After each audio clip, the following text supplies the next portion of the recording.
Hello everyone, সবাই কেমন আছো? আশা করি সবাই খুব খুব খুব খুব ভালো আছো।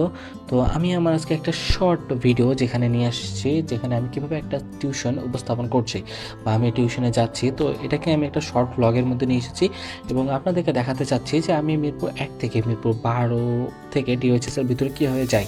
তো প্রথমে বাস আমি নেই, বাস থেকে এসে আমি সোজা চলে যাই মিরপুর 12। তো এখানে ফার্স্ট একটা রাস্তা হচ্ছে রাজধানী বাস।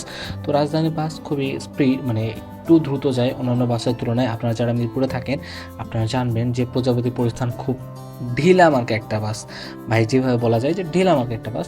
তো মিরপুর হচ্ছে ভারতে যাওয়ার জন্য রাজধানী বাসটা খুবই পারফেক্ট। আমি এটাতে করে ভারত চলে যাই এবং আমি ভারত থেকে ডিওএইচএস একটু মোটামুটি হেঁটে যাই, কারণ আমার মনে হয় যে একটু সঞ্চয়ী হওয়াটা আমার কাছে উচিত।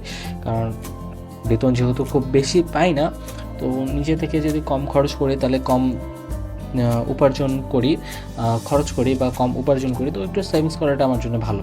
তো সো আশা করি সবাই এই পর্যন্ত আমার সাথে থাকবেন। ধন্যবাদ।